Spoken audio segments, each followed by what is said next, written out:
اتوب الی اللہ و الی رسولہ، میں توبہ کرتی ہوں اللہ سے اور اس کے رسول سے. اور پوری دنیا کے عالم متفق ہیں کہ توبہ ایک عظیم عبادت ہے. اب حضرت عائشہ صدیقہ رضی اللہ تعالی عنہ کیا فرما رہی ہیں؟ اتوب الی اللہ و الی رسولہ، میں اللہ سے توبہ کرتی ہوں، رسول سے توبہ کرتی ہوں. اور توبہ عبادت ہے. جب یہ حدیث مسلم شریف میں دیکھی تو کہا کہ ارے پیٹ پڑ گیا. حضرت عائشہ کو کچھ کہہ نہیں سکتے کیونکہ حضرت عائشہ پر انگلی اٹھانے والوں کا انجام قرآن میں دیکھ چکے ہیں کہ جو چھپی ہوئی چیز تھی قرآن نے کھول دی کہ اماں عائشہ پر الزام لگانے والا اپنی بات کی اثر اولاد نہیں ہوتا. تو حضرت عائشہ پر تو کچھ کہنے کی ہمت نہیں ہے. اب قول میں تعویل کی جائے گی. کیا تعویل کی؟ تعویل یہ کی کہ توبہ بھی دو طرح کی ہے. تو بھائی جب توبہ دو طرح کی ہو سکتی ہے تو مدد بھی دو طرح کی ہے. جب توبہ دو طرح کی ہے تو مدد بھی دو طرح کی ہے. کہا کہ توبہ دو طرح کی ہے، آپ کیسی بات کر رہے ہیں؟ توبہ تو عبادت ہے مگر یہاں توبہ دو طرح کی ہے. یہ کہہ نہیں سکتا کہ حضرت اماں عائشہ رضی اللہ تعالیٰ عنہ نے شرک کیا. اتنی ہمت نہیں، ورنہ وہ جوتے میں پڑیں گے کہ سر گنجا ہو جائے.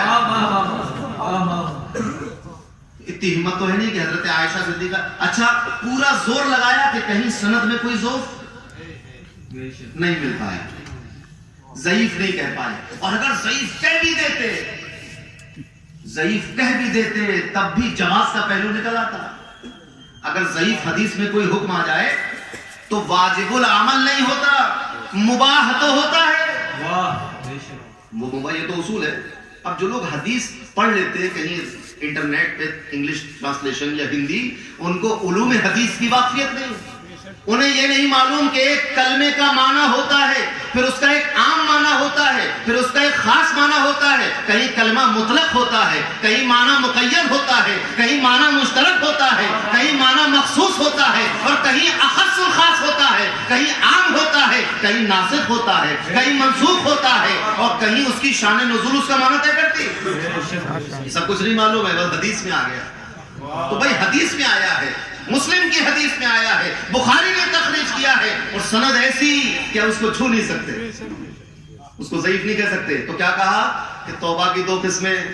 اچھا صاحب کون کون سی؟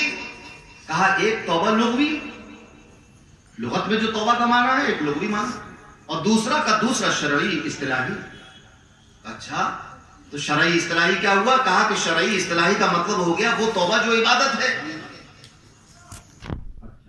اور لغوی کا مطلب ہو گیا، لغت میں ڈکشنری میں جو توبہ کا معنی لکھا ہوا لوٹنا،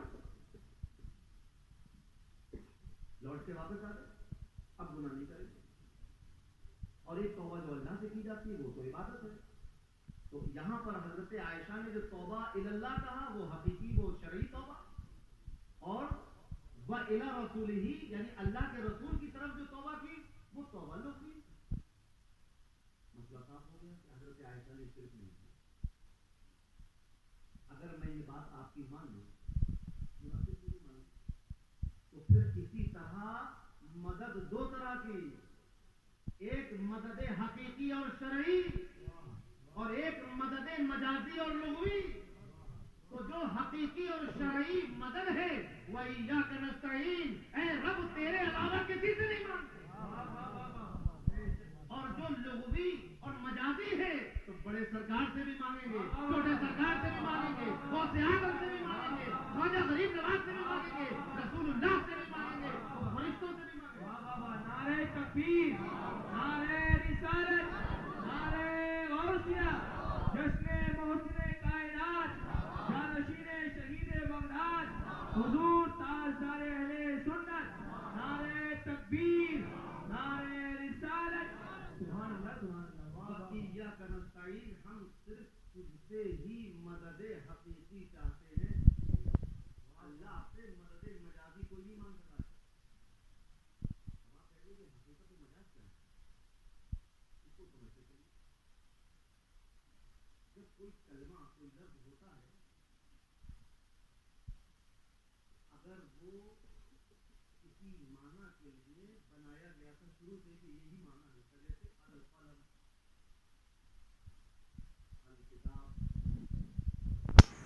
لفظ کتاب یہ لفظ بنایا ہی گیا تھا ایک معنی کے لیے جس کا مطلب ہم سمجھتے ہیں کتاب پڑھنے والی.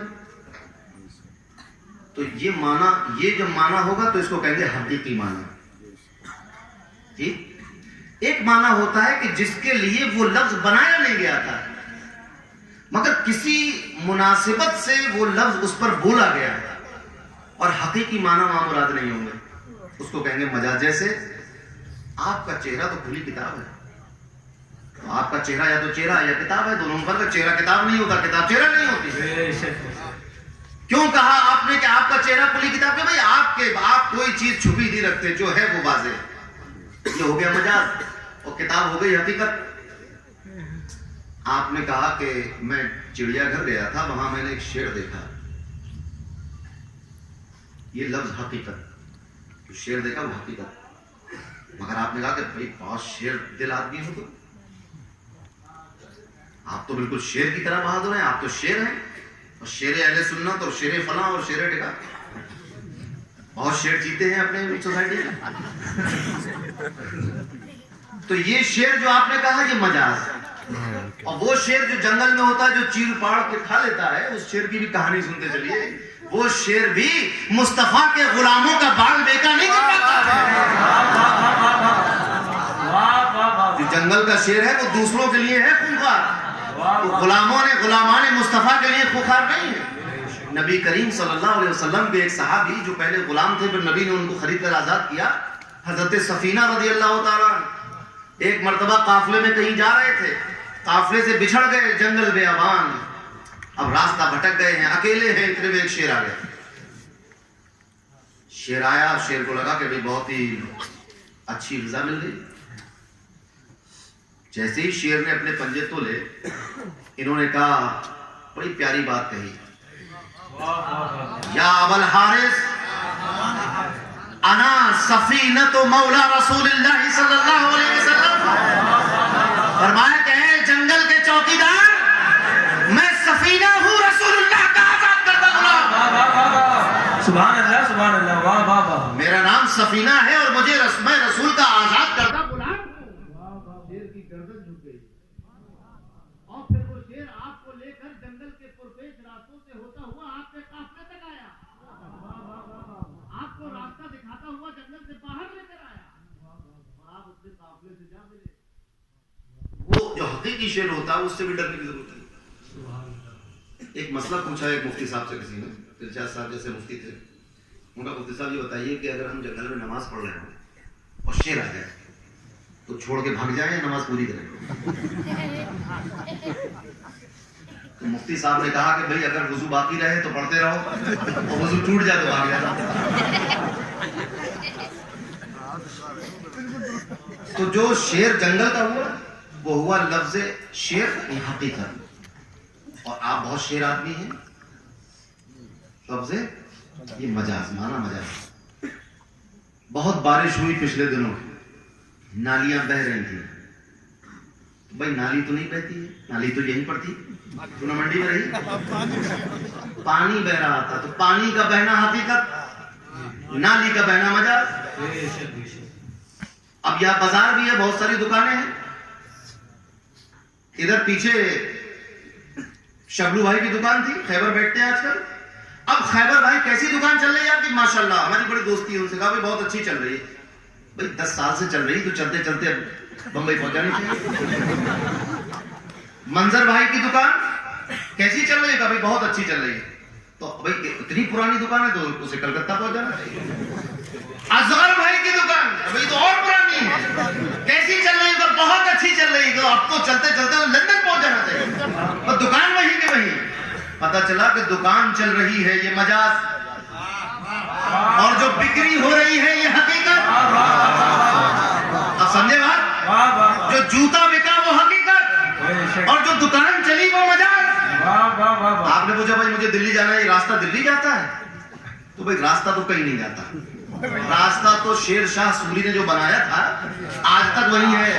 آپ اس پہ چلیں گے تو دلی پہنچ جائیں گے. تو راستہ چل رہا ہے کا مطلب راستہ نہیں چل رہا یہ مجاز. آپ چل کے دلی پہنچیں گے یہ حقیقت. واہ واہ واہ سمجھے حقیقت و مجاز. واہ واہ اتنی بارش ہوئی کہ کھیتیاں ہری ہو گئی. واہ. تو بارش نے کھیتی ہری کر دی. یہ اگر مسلمان کہے تو مجاز. کیونکہ بارش کو یہ اوقات نہیں کہ کھیتی کو ہری کر دے. کھیتی ہری کرنے کی قوت تو اللہ کی ہے. کھیتی ہری کی اللہ نے یہ حقیقت, اور کھیتی ہری کر دی بارش نے یہ مجاز. اور اگر کوئی ایسا آدمی رہتا تو جس کا اللہ پر یقین نہیں, وہ کہہ دے کہ بارش کی کھیتیاں ہوگا دی تو شرک ماننے کا کہ بھئی یہ شرک ہوگا, کیونکہ اللہ کو ماننے. اب ایک اللہ کو ماننے والا آدمی جو وحدہ لا شریک لہ بھی مان رہا ہے, اس نے اگر یہ کہا کہ یہ کھیتی بارش سے ہری ہو گئی تو اس کو آپ شرک نہیں کہہ سکتے. یہ علماء نے اصول بنایا ہے. آپ کو جھک مار کے یہ کہنا پڑے گا کہ یہ مجاز ہے. وَإِيَّاكَ نَسْتَعِينُ, اے ہمارے رب ہم تجھ سے ہی مدد مانگتے ہیں. تو اب یہ جو مدد مانگی یہ حقیقت. اور اگر کوئی سنی مسلمان کہ یا رسول اللہ مدد کر دیجئے تو مجاز, یا غوث مدد کر دیجئے تو مجاز, غریب نواز مدد کر دیجئے تو مجاز. تو جب حضرت عائشہ کے قول میں حقیقت اور مجاز اور اصطلاحی اور لغوی یاد رہا تو پھر اہل سنت والجماعت کا جس بات پر اجماع ہے اس میں کیوں یاد نہیں رہتا؟ نعرہ تکبیر, نعرہ رسالت, نعرہ غوثیہ, جشن محسن کائنات, جانشین شہید بغداد, حضور تاجدار اہل سنت, حضور الزامیہ صاحب قبلہ, نعرہ تکبیر, نعرہ رسالت. سبحان اللہ سبحان اللہ. واہ واہ واہ واہ. حضرت عیسیٰ نے قرآن میں اللہ فرماتا ہے کہ حضرت عیسیٰ کہہ رہا ہے کہ میں مردے زندہ کرتا ہوں. مسلمان سمجھ گیا کہ مجاز. واہ واہ واہ واہ واہ واہ واہ. اللہ مردے زندہ کرتا ہے, مسلمان سمجھ گیا حقیقت. واہ واہ واہ واہ واہ واہ واہ واہ. سبحان اللہ سبحان اللہ.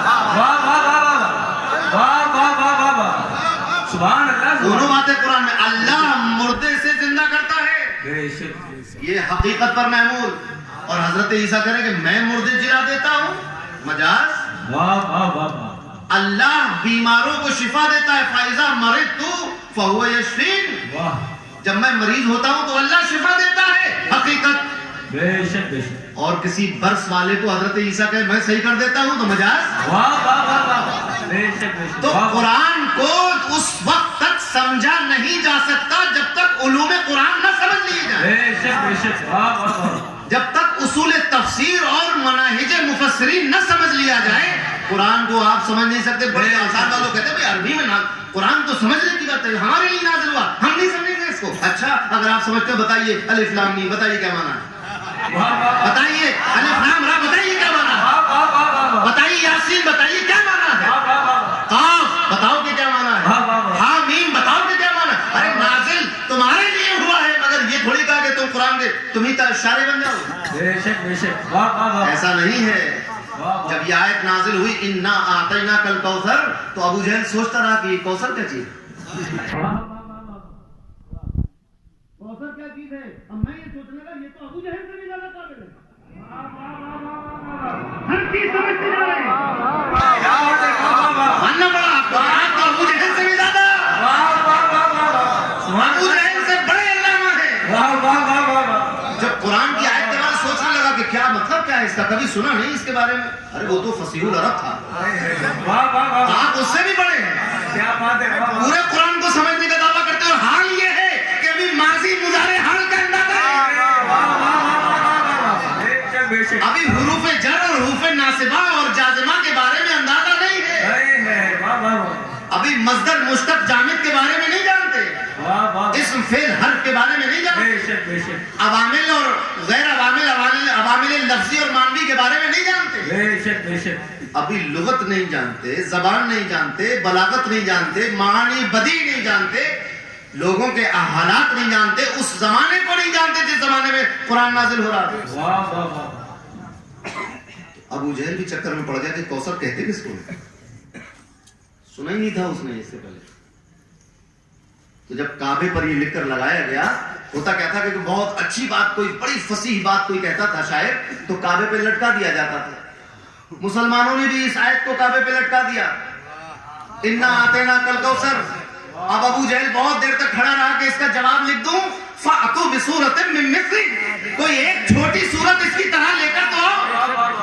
تو ابو جہل تو یہ کہہ رہے تھے کہ نبی تو ہے نہیں، نبی کی کوئی تعظیم تو تھی نہیں اس کے یہاں پر، تو اپنی طرح سمجھ رہا تھا۔ کیا سمجھ رہا تھا؟ ہماری طرح تو ہے، تو جب ہماری طرح ہے تو ان کی بولی ہماری بولی ایک سی ہوئی، ان کا کلام ہمارا کلام ایک سا ہوا، ان کے منہ سے نکلی ہوئی بات ہمارے منہ سے نکلی ہوئی بات ایک سی ہوئی۔ یہ سوچ رہے تھے، 3-4 گھنٹے کھڑے رہے کعبے کی دیوار کے پاس، کیا لکھے کیا لکھے، پھر کچھ لکھ کے چلا گیا۔ لوگ مسلمان کرے یہ تو کچھ واقعی کچھ جواب لے کے، جب جا کر دیکھا لکھا تھا ما ھذا کلام البشر، انا آتینا کل کوثر، ما ھذا کلام البشر، لکھ کے دیا کہ یہ کسی بشر کا کلام نہیں ہوتا۔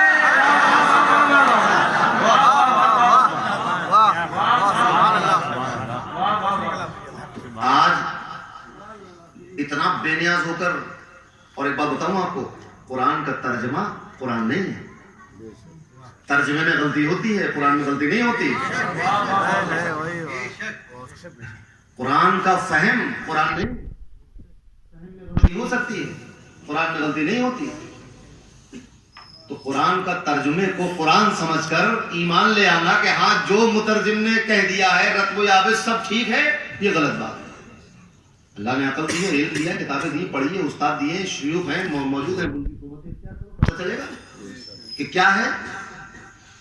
تو اب بات پتہ چلی کہ قرآن میں حقیقت اور مجاز دونوں باتیں ہیں۔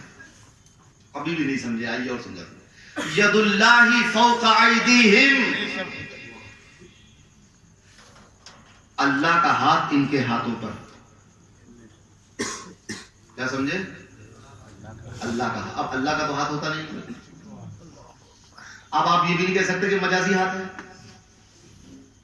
بات یہاں تو آپ یہ نہیں کہہ سکتے کہ حقیقی ہاتھ، تو اگر وہ اللہ کا ہاتھ تو اللہ کا ہے، اگر وہ ہوتا تو حقیقی، یہ تو رسول کا ہاتھ ہے تو مجازی، یہ بھی نہیں کہہ سکتے کیونکہ اللہ کا کوئی ہاتھ ہی نہیں ہے، حقیقی ہاتھ ہے ہی نہیں اس کا، تو مجاز کہاں سے آئے گا؟ جب اس کا کوئی حقیقی ہاتھ ہوتا تو دوسرے کو مجازی ہاتھ کہہ دیا جاتا، اب اللہ کا کوئی ہاتھ ہے ہی نہیں تو مجازی کسے کہیں گے؟ کچھ لوگوں نے کہا کہ اللہ کا ہاتھ اس کی شان کے لائق۔ اچھا، کتنا بڑا؟ بہت بڑا، پوری دنیا سے بڑا، اتنا بڑا ہاتھ کہ جیسی 50,000 دنیا اس کے ہاتھ میں آ جائے، مان لو اس کی شان کے لائق، تو رہا تو ہاتھ، جسم کا ایک حصہ تو رہا۔ تو یہ قول کرنے والوں کو گمراہ فرقہ مانا گیا ہے کہ یہ اللہ کا جسم مانتے ہیں، وہ اللہ کی شان کے لائق مانو یا کسی کی شان کے، اللہ کا کوئی جسم ہی نہیں ہے، نہ اللہ کی شان کے لائق نہ بندوں کی شان کے لائق، اس کا کوئی جسم نہیں ہے۔ تو یہ کہنا کہ ید اللہ، اللہ کے ہاتھ سے مراد اللہ کی شان کے لائق اس کا ہاتھ، یہ کہنا بدعقیدگی ہے کیونکہ اس کا کوئی ہاتھ نہیں ہے۔ تو اب کیا مانیں گے؟ یہاں پر دو باتیں ہوں گی، ابھی حقیقت و مجاز چل رہی تھی، دو باتیں ہوں گی، یا تو اس کو کہہ دو کہ اس کا مراد اللہ جانے، جیسا کہ سلف صالحین کا طریقہ تھا۔ اسلاف کا طریقہ کیا تھا؟ کہ اللہ پہ چھوڑ دیجئے کہ اللہ ہمیں اس پر تو ایمان ہے، اس آیت پر تو ایمان ہے، ید اللہ پر تو ایمان ہے، مگر اس کا معنی مطلب مفہوم کیا ہے تو بہتر جانتا ہے، تیرا رسول بہتر جانتا ہے، ہم اس میں اپنی عقل نہیں لڑائیں گے۔ ایک طریقہ۔ دوسرا طریقہ تعبیر کریں۔ وہ تعبیر کیا ہوگی؟ تعبیر یہ ہوگی کہ اللہ کے ہاتھ کو اللہ کا ہاتھ نہ کہو بلکہ دست قدرت کہہ دو، رحمت کہہ دیجئے۔ ید اللہ سے مراد اللہ کی قدرت، ید اللہ سے مراد اللہ کی رحمت، ید اللہ سے مراد اللہ کی تائید اور نصرت۔ اب تعبیر کرو گے تو پتہ چلا کہ کبھی قرآن کے لفظ کا معنی مجازی ہوتا ہے، کبھی قرآن کے لفظ میں تعبیر کی گنجائش ہوتی ہے۔ تو جب اپنے اوپر بات آتی ہے تو مجاز بھی یاد آ رہا ہے، تعبیر بھی یاد آ رہی ہے، تشریح بھی یاد آ رہی ہے، تفسیر بھی یاد آ رہی ہے، اور کبھی روایت میں ذوق بھی دکھائی دے رہا ہے۔ اور جب ہماری بات آتی ہے تو نہ مجاز یاد رہتا ہے، نہ تعبیر یاد رہتی ہے، صرف ایک معنی لے کر چلے آتے ہیں۔ تو یہ بات انصاف سے بتائیے، یہ بات غلط ہے، جو بات حقیقت ہے وہ کی جائے گی. یہ حقیقت ہے کہ اللہ کے سوا نہ کوئی خالق حقیقی ہے, نہ مالک حقیقی ہے, نہ رب حقیقی ہے, نہ معین حقیقی ہے, نہ معبود حقیقی ہے. واہ واہ واہ واہ واہ, سبحان اللہ سبحان اللہ, واہ واہ واہ واہ, سبحان اللہ سبحان اللہ. کسی کا شعر تھا بہت پرانا, اس نے کہا کہ تکلف برطرف, تم کیسے معبود محبت ہو. تکلف برطرف, تم کیسے معبود محبت ہو کہ ایک دیوانہ تم سے ہوش میں لایا نہیں جاتا.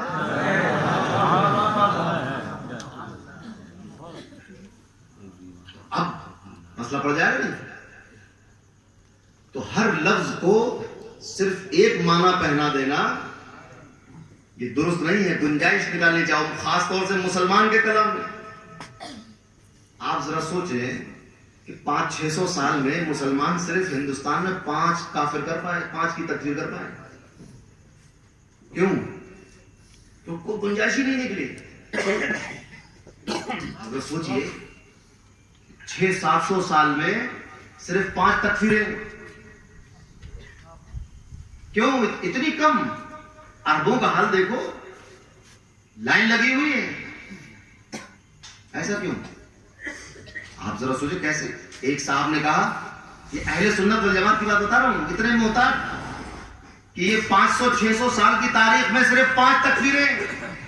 غیروں کو دیکھیے, ابھی اچکے ہوئے, زمین سے اٹھے ہوئے 4 مہینے نہیں ہوئے, 100 سال نہیں ہوئے ہیں ابھی. ایک ایسی تحریک ہندوستان میں اٹھی, اہل سنت والجماعت نے اس کا رد کیا, بہت رد کیا اس کا.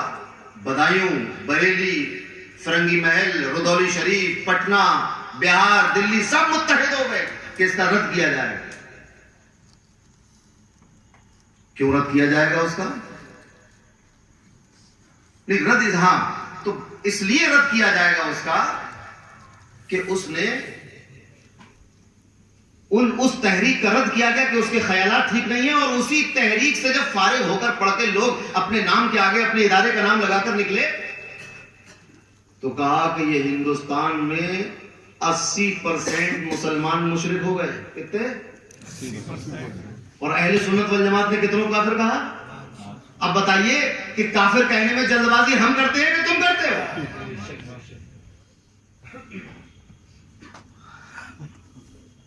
ندوۃ العلماء کے سابق ناظم علی میاں ندوی نے کہا یہ, بلکہ لکھا اپنی کتاب میں. اور اسی تحریک ندوہ کا رد کیا گیا پورے ہندوستان کے علماء نے مل کر, جس مجلس کا صدر حافظ بخاری کو بنایا گیا. کیا کہا؟ 80% مسلمان مشرک ہو گئے. اچھا سا دلیل دعویٰ ہو گیا. دلیل کیا ہے؟ کہا اگر نہیں یقین آتا تو درگاہوں پہ جا کے دیکھیے, سب شرک ہو رہا ہے. کتنے لوگوں کو مشرک کر دیا؟ مان لو